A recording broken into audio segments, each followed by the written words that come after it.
welcome back to my YouTube channel. If you're new here, welcome. This is the YouTube channel for Ardent Mobility.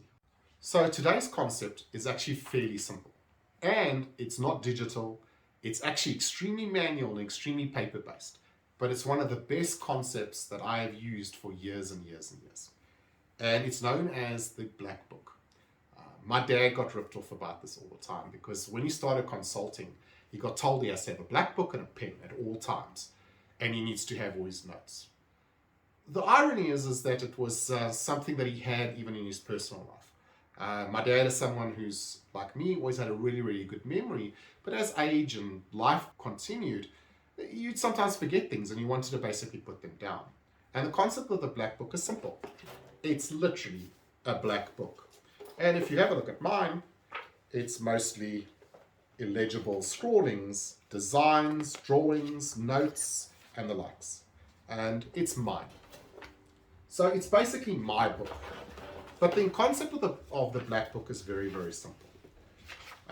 In particular, if you are a tactile learner, like myself, I enjoy having something in my hands. You can see I often talk with my hands and the likes. But the tactile side of being able to write something down. We often tell children at school that they need to write something down for repetition. But for me, it's not really about the repetition. It's actually the act of forcing yourself to slow down enough to write something down. And often, rewriting it again is a good idea. But for the most part, sitting in a meeting and being able to sort of take notes, put down what you want. The concept itself is pretty straightforward. All you really do is open up on a clean page, put down a topic, put down the date and the time sometimes, depending on the relevance. But the important part is for you to be able to go back.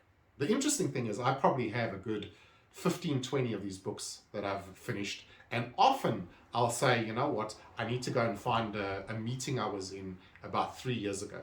And I sort of know where it was. I'll go and find the book I was using at the time and I'll be able to go back to my notes. And what's amazing is how often those are my notes. Not the ones that were on PC, not the ones that went into the project management tools and all of that. It's often what I was writing down. Often it's the doodles. I'll sit in a meeting and something that somebody said has sparked an idea or concept, and I'll write down a word and I'll ring it round and I'll put it in. It's a phenomenal mechanism, and it's simple and it's fairly cheap. I tend to buy fairly nice books. Mine are always hardcover. And when I'm in the mood for spoiling myself, I'll probably get myself a Moleskine because I do like the finer things every once in a while. But for the most part, it's there for you to use. Mine never have lines. If I go and get one, they never have lines because I've got ADD and I've got dyslexia. So I find the restriction of lines a problem for me.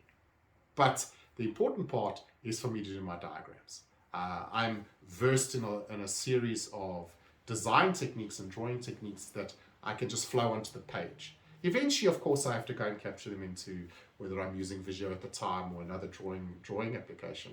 But for the most, when I sit down at a restaurant, if you like this video and you'd like to see others, give it a like, add a comment. I generally try to get to all the comments if possible. And of course, if you want to see notifications, the bell icon, wherever it is. All the links mentioned in the video will be down in the description below. Thank you for watching the video. I'll catch you in the next one.